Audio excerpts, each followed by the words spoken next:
देखिए, चीन का बहुत बड़ा रोल हो रहा है हमारे एरिया में। अब जहाँ तक ताल्लुक है पाकिस्तान का और चाइना का, ये तो हम सब जानते हैं जब से मोदी सरकार आई है। सबसे पहली बार ये हुआ है इंडिपेंडेंस के बाद कि आज हमारे दोनों बॉर्डर जो हैं वो लाइव हैं। दोनों के दोनों बॉर्डर, ऐसे पहले कभी नहीं हुआ। फिर हमने ऑपरेशन सिंदूर में, जैसे आपने बताया, और इस बात को मैं पहले भी बहुत देर से दोहरा रहा हूँ और मैं ये भी बता रहा हूँ कि देखिए, जब हमने 370 हटाया था तब से चीन और पाकिस्तान ने ट्रेनिंग बहुत ज़्यादा शुरू कर दी थी। मैं तब से बोल रहा हूँ कि आप पाकिस्तान से लड़ाई नहीं कर रहे हैं, आप वन फ्रंट रीइंफोर्स्ड वॉर लड़ेंगे। इसका मतलब चीन उसकी पूरी मदद करेगा बिना हाथ दिखाए हुए। वही हमने ऑपरेशन सिंदूर में देखा। 4 दिन में स्पेस की कैपेबिलिटीज और भी बहुत कैपेबिलिटीज है जिसमें उन्होंने पूरा उनका साथ दिया। अब ये कहना कि 80% जो है वो हथियार आता है उनके पास, ये बेबुनियाद बात है। बेबुनियाद इसलिए है, हमारे पास भी तो हथियार आता है, रशिया से आता है, इजराइल से आता है, फ्रांस से आता है, अमेरिका से आता है। इसका मतलब नहीं होता। देखिए, सबसे इम्पोर्टेंट बात जो मैं बताना चाहूँगा आपके दर्शकों को ऑपरेशन सिंदूर की, वो ये है, हिंदुस्तान और पाकिस्तान के बीच में जो हवाई युद्ध होगा वो सबसे इम्पोर्टेंट है। और उस हवाई युद्ध में हमने देखा 2 बातें हुई। पहली बात, उनके जो पायलट्स थे उन्होंने अच्छी क्षमता दिखाई। देखिए, आप सामान खरीद सकते हैं और 6 महीने में लाके उसको लगा सकते हैं, पर पायलट की क्षमता बनाने में सालों साल लगते हैं। इसका मतलब वो तैयारी तभी से कर रहे थे जब आपने 370 हटाई। यही मैं कह रहा था, ये पहली बात है।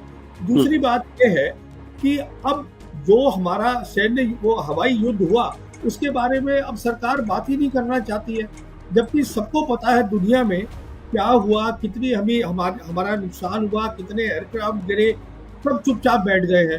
तो आप बाकी कुछ भी बोलते रहिए, वो मेन चीज है। तो कहने का मतलब ये है, अगर यहाँ पे कोई समझ रहा है हमने अच्छा किया ऑपरेशन सिंदूर में, तो मैं उससे सहमत नहीं हूँ। अब आइए, आपने दूसरी बात रखी दलाई लामा की। देखिए, दलाई लामा एक बहुत ही सेंसिटिव सब्जेक्ट है चाइना के लिए। मैं आपको ये बताना चाहता हूँ कि, और ये मैं इसलिए बता रहा हूँ आपके दर्शकों को, कि जो पहले यूएस प्रेसिडेंट थे जो बाइडन, उन्होंने जून 2023 को एक इंटरव्यू दिया था CNN को, फरीद ज़कारिया को। उसमें उन्होंने ये कहा था, और बहुत ज़रूरी बात है, कि चीन जो है वो एक्सपेंशनिस्ट नहीं है। वो जाके कहीं पर मिलिट्री, ये मतलब दुनिया पे कब्जा नहीं करना चाहता है, पर जो वो कहता है हमारा है वो उसको लेगा। और वो 2 चीजें बोलता है वो हमारी हैं, वो है ताइवान और तिब्बत। और अरुणाचल प्रदेश को वो साउथ तिब्बत बोलते हैं।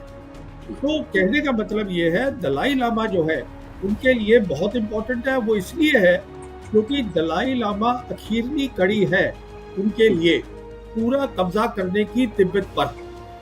अभी जो तिब्बत है, उन्होंने तिब्बत को पूरा बदल दिया है। जो उनका तिब्बत ऑटोनोमस रीजन पूरा बदल चुका है। तो वहां पर अभी वो पहली वाली कोई बात नहीं है, 5G आ गई है, सब इंडस्ट्री आ गई है, सब कुछ हो गया। अभी जो लास्ट कड़ी है वो दलाई लामा है। अब दलाई लामा जब ये बोलता है कि मैं तय करूंगा कि मेरा रीइंकार्नेशन कैसे होगा, मैं का मतलब मेरा जो ट्रस्ट है वो तय करेगा। जी जी। तो कहने का मतलब ये है कि ये चीन को एक्सेप्टेबल नहीं है, क्योंकि चीन के हिसाब से अरुणाचल प्रदेश जो है वो साउथ तिब्बत है। वो कंसोलिडेट करेगा पहले अपनी पोजीशन तिब्बत में, कि ये दलाई लामा जब चले जाते हैं दुनिया से, उसके बाद वो तय करेंगे। तो कहने का मतलब ये है, हमारी चीन हमसे सिर्फ एक ही मुद्दे पे लड़ाई करेगा, और वो है दलाई लामा का मुद्दा, और किसी पे नहीं करेगा। बाकी के लिए वो पाकिस्तान काफी है। चीन हमें अपने बराबरी का समझता ही नहीं है, पर इस मुद्दे पे वो लड़ाई करेगा। अब आपने बोला लड़ाई की बात, देखिए वो एक लड़ाई होगी जो दुनिया ने देखी भी नहीं है आज तक। मैं अपने दर्शकों को मिसाल देता हूँ छोटी सी। देखिए, क्या हुआ था कि जब एक युद्ध हुआ था 1991 का, जो इराक वॉर हुई थी, जिसको हम ऑपरेशन डेजर्ट स्टॉर्म बोलते हैं, उसमें अमेरिकन फोर्सेस ने 44 डेज की एयर कैंपेन करी। उसके बाद ग्राउंड में कुछ था ही नहीं, और 100 घंटे में सब कुछ निपटा दिया। कहने का मतलब ये यहाँ पर 44 डेज नहीं होगा। इसको मैं समझा चुका हूँ, किताब भी लिख चुका हूँ ये लड़ाई होगी अगर चीन लड़ेगा।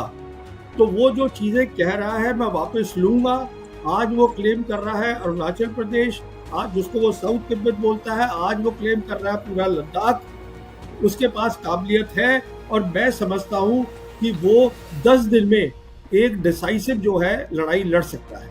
तो हमारा खतरा बहुत ज्यादा बढ़ा हुआ, बहुत बढ़ गया है। अब आपने तीसरी बात करी, क्या हम तैयार हैं? तो मैं आपको बताना चाहता हूँ, ये मुझे बहुत कोई खुशी नहीं होती बताते हुए, हम तैयार नहीं हैं। हम इसलिए तैयार नहीं हैं, पहली बात तो हमें देखिए, अब मैं आपके दर्शकों को बताता हूँ, हमारे वो जो डिप्टी चीफ हैं इंडियन आर्मी के, लेफ्टिनेंट जनरल राहुल सिंह, उन्होंने बोला कि वो 1 बॉर्डर और 2, एक बॉर्डर 2 एनिमीज एडवर्सरीज, वो बोला सब। अरे भाई, ये तो आपको पहले से पता होना चाहिए था। आपका दुश्मन कौन है, उसकी ताकत कितनी है, अब आप आज हैरान क्यों हो रहे हैं? ये तो आपका काम था ना, पता होने का कि कौन किससे मैं लड़ाई लड़ रहा हूँ। ये अब आप बता रहे हैं कि वो इसलिए था, ये बहानेबाजी का काम है। कहने का मतलब ये है कि आपको ये पता होना चाहिए, अगर आप प्रोफेशनल फौज है, मेरा दुश्मन कौन है, उसकी काबिलियत क्या है, मेरी काबिलियत क्या है, क्या मैं उसके साथ लड़ाई कर सकता हूँ। तो कहने का मतलब ये है, जो ऑपरेशन सिंदूर था, अगर आप देखिए ध्यान से, तो वो तो लड़ाई थी ही नहीं। क्योंकि अगर आप अपनी सेना को ये बोल रहे हैं, एयरफोर्स को, कि साहब आप नॉन मिलिट्री टारगेट पे हिट करेंगे, नॉन मिलिट्री टारगेट, जो आपकी मिलिट्री की सबसे बड़ी ताकत है एयरफोर्स, उसको आप बोलते हैं नॉन मिलिट्री टारगेट लगाइए। उधर से हमारे एक है वो नेवी के एडवाइजर इंडोनेशिया में, वो जो कैप्टन है एक शिव कुमार, उनका फिर बयान आया कि साहब वो जो एयरफोर्स है, उनको बताया गया था, हमारा इसलिए नुकसान हुआ कि आप एयर डिफेंस पे भी नहीं मारेंगे, आप मिलिट्री इंस्टॉलेशन पे नहीं मारेंगे, सिर्फ नॉन मिलिट्री पे करेंगे। किसी भी एयरफोर्स के अफसर को पता है, जब आप हवाई की लड़ाई करते हैं, सबसे पहले एयर डिफेंस सिस्टम जो होता है दुश्मन का, उसको अटैक करते हैं, क्योंकि उससे सबसे बड़ा खतरा होता है। अगर ये आप हिदायत दे रहे हैं, तो आप लड़ाई कर ही कहाँ रहे हैं? तो ना तो आपके पास लड़ाई आप करना चाहते हैं, आप अच्छा, उसके बाद आप फौरन बोल रहे हैं कि हम एस्केलेशन नहीं चाहते। अरे बाबा, अगर आप दूसरे मुल्क में घुस के उनके अंदर मिसाइल फेंकेंगे, तो वो क्या रिटेलिएट नहीं करेंगे? सोचने की बात है। तो आप कुछ करना भी चाहते हैं, नॉन मिलिट्री में करेंगे, एस्केलेशन नहीं करेंगे। आपको पता नहीं है आपका दुश्मन कौन है, चीन है, पाकिस्तान है, क्या है, उसकी काबिलियत क्या है, आपकी काबिलियत क्या है, तो आप मुझे बता दीजिए कैसे करेंगे आप। आपने एक और सवाल उठाया, जो फॉक्सकॉन की बात करी, और आपने ये रेयर अर्थ की बात करी। देखिए, बात ये है कि चीन जो है आज दुनिया का सबसे बड़ा मैन्युफैक्चरिंग नेशन है, ये अब दुनिया सब मानती है, प्रेसिडेंट ट्रम्प भी मान रहे हैं, और सारी सप्लाई चेन जो है वहाँ पे शुरू होती है। अब हमने तय कर लिया है, अब चीन के समझ में आना शुरू हो गया है कि हम नॉर्मल रिलेशन नहीं करना चाहते चीन के साथ। मैं तो यहाँ तक कहूँगा, एक कारण कि Xi Jinping, president Xi Jinping अभी ब्रिक्स में नहीं गए ब्राजील की, वो ये भी हो सकता है कि मोदी को मिलने की जरूरत नहीं है। ये भी मेरे हिसाब से एक कारण है। बट प्रवीण जी, भारत सरकार तो लगातार ये कह रही, देखिए ऑपरेशन सिंदूर के दौरान हमारा जो निर्भरता थी उसने काम किया, देखिए ब्रह्मोस ने काम किया। अब ये प्रश्न इस बात को लेकर ये है कि भारत सरकार अगर आत्मनिर्भरता की बात करती है, तो क्या हमारी डिफेंस में आत्मनिर्भरता उस स्थिति तक पहुंचती है जहां हम चीन का मुकाबला कर सके? आप चीन को तो बिल्कुल ही छोड़ दीजिए, चीन एक अलग क्लास पे है। आपने बात करी ब्रह्मोस की, प्लीज आप ये बात समझिएगा, ब्रह्मोस आपका सिस्टम नहीं है। ब्रह्मोस एक जॉइंट सिस्टम है, और उसकी जो इम्पोर्टेंट कंपोनेंट्स हैं आज भी रशिया से आते हैं। S-400 जो है वो रशियन सिस्टम है। जो आपका आकाश है जिसकी बारे में बात हो रही है, मैं आपको ये बताना चाहता हूँ, ये आकाश वो प्रोजेक्ट है जो 1984 में अब्दुल कलाम ने और prime minister Mrs Indira Gandhi ने as part of the missile program उसको किया था। तो ये इसका जो फ्रेमवर्क और जो सोच है, मैं सिर्फ ये बताना चाहता हूँ, वो 50 साल से पुरानी है। आप कितनी भी इम्प्रूवमेंट कर लीजिए, कहने का मतलब ये है कि जब तक आप R&D में पैसा नहीं डालेंगे, और उसमें पैसा डालना होता है, टाइम लगना होता है, ये रातों रात आत्मनिर्भरता नहीं हो जाती। अभी जैसे आप खुद ही बोल रहे थे, एयर चीफ कह रहे हैं कि मेरी जो 42 स्क्वाड्रन की वो है सैंक्शन है, हालत बहुत ख़राब है, बहुत नीचे हो गया है, 2 फ्रंट मुझे संभालने हैं। वो कह रहे अब बात चल रही है कि अब हमको इंटरिम में, बीच के पीरियड में, अभी आमका कहीं नहीं आ रहा है, वो जो 5th जनरेशन है हमारा, उसके इंटरिम में हम F-35 लें अमेरिका से कि रशिया से हम Su-57 लें, इसकी बातचीत भी चल रही है। क्योंकि सवाल ये है, आत्मनिर्भरता एक नारा है, आप ये समझिएगा। मैं आपके किसी भी एक्सपर्ट से इसको डिस्कस करने के लिए तैयार हूँ। वो एक नारा है, जिस दिन मुझे दिख जाएगा इस पे रिसर्च हो रही है, पैसा डाला जा रहा है, एक टेक्नोलॉजी प्लान है। देखिए, आप जब भी कोई काम करते हैं आप एक प्लान बनाते हैं कि ऐसी क्या चीज़ है मेरे दोनों दुश्मनों के पास जो मेरी प्रायोरिटी होनी चाहिए। यहाँ पे अब जैसे ड्रोन देखा सबने, वो ड्रोन के पीछे सब भाग गए, वो आपकी प्रायोरिटी नहीं है। आपकी प्रायोरिटी है इलेक्ट्रॉनिक वॉरफेयर, आपकी प्रायोरिटी है साइबर, आपकी प्रायोरिटी है स्पेस। वो आप नहीं करेंगे क्योंकि वो दिखता नहीं है, वो वर्चुअल डोमेन्स है। आप देख रहे हैं कि साहब गन चाहिए, आप बताइए मुझे 30 टन की गन आप कौन से वहाँ पे लेके चले जाएंगे हाई एल्टीट्यूड में चीन के खिलाफ। मैं ये कहने का मतलब ये है, देखिए मुझे खुद अफसोस होता है, मैं चाहता हूँ हमारी सेना बहुत तगड़ी हो। अभी हालत ये है, सेना की काबिलियत है नहीं ज़्यादा और हमारी असेसमेंट्स गलत है। वो आपने लेफ्टिनेंट जनरल राहुल सिंह को ही सुन लिया है। और जहाँ तक दुश्मन है, दुश्मन आज चीन वो है एक देश जो अमेरिका को टक्कर दे रहा है।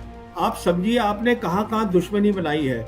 और अगर आपको तरक्की करनी है उसका एक ही रास्ता है, आपको शांति का रास्ता ढूंढना पड़ेगा और वो हो सकता है, आप करना नहीं चाहते। आप मुझे ये बताइए, पाकिस्तान आपका कैसे बन गया दुश्मन?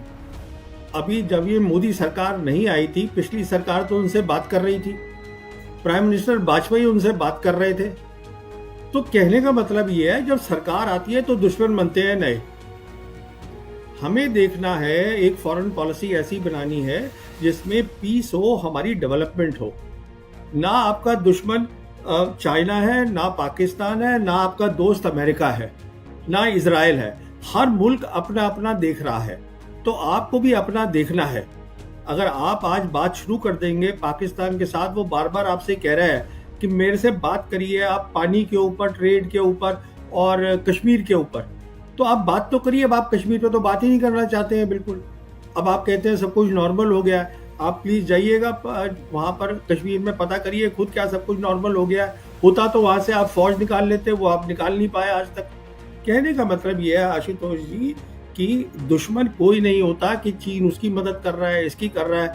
वो तो शी जिनपिंग आए थे यहाँ पर अक्टूबर 2019 में, प्राइम मिनिस्टर मोदी को मिले थे महाबलीपुरम चेन्नई में। तब उन्होंने कहा था हमें ट्रायंगुलर पीस करनी चाहिए जिसमें चीन भी हो, पाकिस्तान भी हो और हिंदुस्तान भी हो, जिससे कि इस पूरे एरिया का डेवलपमेंट हो। वो आप करना नहीं चाहते हैं क्योंकि आप ये दिखाना चाहते हैं आप बहुत ताकतवर हैं। अब सवाल ये, अच्छी बात है ताकतवर बनना, पर पहले बन तो लीजिए। दिक्कत ये है, वो ये कह रहे हैं कि आप हमसे कश्मीर में बात करिए। आप भी जानते हैं 2007 और 2008 में जब मुशर्रफ थे वहाँ पर रूलर और यहाँ पे थे हमारे मनमोहन सिंह जी, उस समय पूरा उनका प्लान बन चुका था पीस का। वो 4 पॉइंट फॉर्मूला है उसका। और उन दिनों कोई आतंकवादी नहीं हो रहे थे हमले। जब ये काम चल रहा था कुछ भी नहीं हो रहा था उन सालों में। तो अब सवाल ये है, वो कश्मीर में बात करना चाहते हैं, आप करना नहीं चाहते। वो ये प्रॉक्सी वॉर चलाते हैं। आप में सैन्य क्षमता नहीं है उनको डराने की। अगर आप में आज वो ताकत होती है, देखिए ये 2-3 अलग अलग इशू है, इनको मिक्स करने की जरूरत नहीं है। प्रॉक्सी वॉर जो है वो एक मिलिट्री इशू है, उसके लिए आपको सैन्य ताकत बनानी है। और वो इसलिए कर रहे हैं क्योंकि वो कहते हैं कश्मीर पे बात करो। जब आप कर रहे थे उनसे कश्मीर पे बात 2006 और 8 के बीच में, कोई आतंकवादी हमले नहीं हुए, आप चेक कर लीजिए।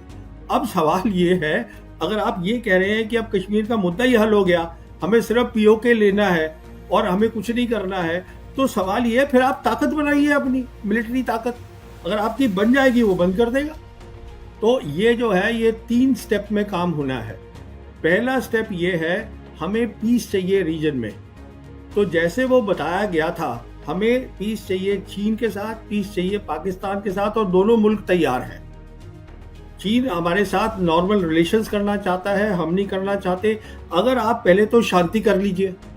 अगर आप शांति कर लेंगे तब क्या है, तब टाइम होता है अपनी रिसर्च को सॉर्ट आउट करने में। उसके लिए फिर आप पूरी एक टेक्नोलॉजी पॉलिसी बनाइए। वो दूसरा स्टेप है कि साहब हमें क्या चीज़ चाहिए, कौन सी चीज़ हम बाहर से लाएंगे, कौन सी चीज़ के लिए हमको रशिया से जॉइंट वेंचर करना चाहिए, किसमें हम R&D डालेंगे, वो दूसरा स्टेप है।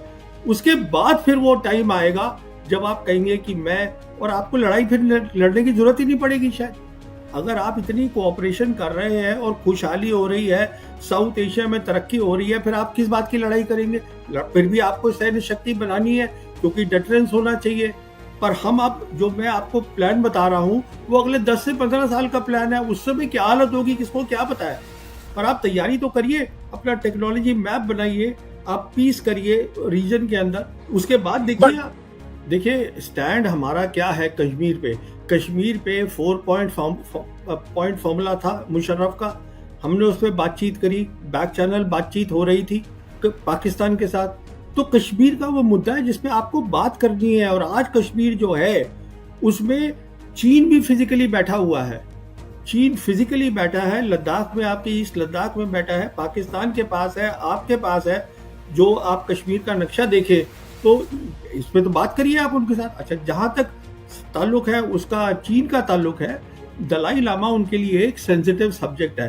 पर अगर आप उसकी हिस्ट्री पूरी देखें तो वो आपसे लड़ाई नहीं करना चाहता है। चीन सिर्फ ये चाहता है कि जो दलाई लामा जो है आप उसमें इंटरफेरेंस ना करें, जो आप कर रहे हैं। मिसाल देता हूं आपको, नैन्सी पेलोसी जो यूएस स्पीकर होती थी, वो अगस्त 2022 में वो गई थी वहां पर ताइवान। उन्होंने वहां पे प्रॉब्लम क्रिएट करी। ताइवान में जाके वो डेमोक्रेसी को सपोर्ट करने गई थी। फिर वहां पे क्या हुआ कि जो चाइना थी उसने अपनी एयरफोर्स को और न्यू नॉर्मल बना दिया वहां पर। अच्छा, उसके बाद वो यहाँ पर आई जून 2024 में। और क्यों आई? वो रिजॉल्व तिब्बत एक्ट देने के लिए। वो एक ऐसा एक्ट था जो बाइडेन एडमिनिस्ट्रेशन ने सेनेट और हाउस में पास हुआ था। अच्छा, उनको मालूम था कि एक हफ्ते के अंदर अंदर दलाई लामा खुद अमेरिका जा रहे थे अपनी नी सर्जरी करवाने, पर वो उसको यहाँ देना चाहती थी क्योंकि मोदी सरकार भी वही चाहती थी। वो इसलिए चाहती थी, वो आई थी अपने पूरे लॉ मेकर्स के साथ, और भी उनके बहुत लोग आए थे कांग्रेस के। फिर वो जॉइंट फोटोग्राफ्स है प्राइम मिनिस्टर की, नेशनल सिक्योरिटी एडवाइजर डोवल की, वो सब साथ थे। अब सवाल ये है उनका यहाँ आने का मतलब क्या था, धर्मशाला में आके वो देने का। हमारी धरती को इस्तेमाल करना, वो उसको प्रोवोक करने के लिए चाइना को against the Dalai Lama, it doesn't make sense at all. और this is something that the government of India, देखिए वो सोचना है, दलाई लामा जो है वो रिलीजियस लीडर नहीं है, वो रिलीजियस और पॉलिटिकल लीडर दोनों थे। हमने चीन की बहुत मदद करी है। 1959 में दलाई लामा आए थे।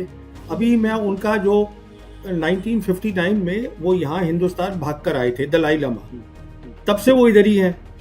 अच्छा, 1960 से धर्मशाला में बैठे हैं। हमने उनकी कितनी मदद करी, वो मैं अभी वो इंटरव्यू सुन रहा था सिंकियों उनके जो है पीपा सरिंग की, तो वो बता रहे थे कि देखिए आज हम 25 मुल्कों में फैले हुए हैं। उनके बहुत बड़े दफ्तर हैं अमेरिका के अंदर और लंदन के अंदर, तो उनका डायस्पोरा पूरा हर जगह है। तो हम उनकी इतनी मदद कर ही चुके हैं। तो अब अगर वो सवाल, मैं ये कहता हूँ कि अब उनको सोचना चाहिए, हाँ ठीक है अमेरिका ज़्यादा पावरफुल है तो आप अपना मेन दफ्तर वहाँ खोल लीजिए। मैं ये कह रहा हूँ, देखिए आप अगर ये कहेंगे कि वहाँ पर तिब्बत के अंदर चीज ये कर रहा है वो कर रहा है, ये आप तभी कह सकते हैं जब आप ग्लोबल पावर है, कि आपको हर चीज का ध्यान रखना है और आपको नजर रखनी है हर चीज के ऊपर। आप इस समय आप उस स्टेज पर हैं कि आप अपना नेशनल इंटरेस्ट देखिए। आपके 80 करोड़ लोग गरीब हैं, बहुत खाने का उनके पास नहीं है। आपकी जो सैन्य क्षमता है वो ठीक नहीं है, आपके खतरे बढ़ गए हैं। ये आपके मुद्दे होने चाहिए।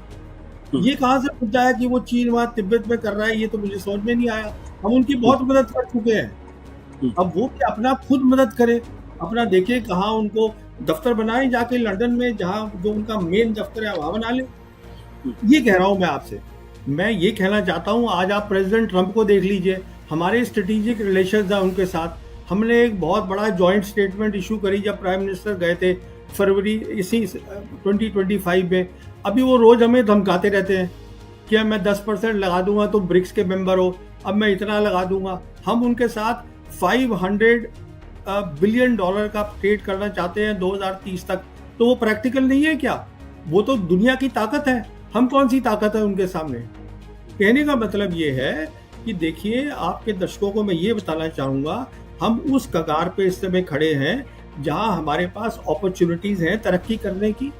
आप इधर उधर करके दूसरों के उसमें ना जाएं, आप अपना मसला देखें जिससे आपका जो देश हो वो पीसफुल रहे, वो तरक्की करे। आपके इंटरनल मसले इतने, आप उन्हीं को संभाल लीजिए, वही बहुत है।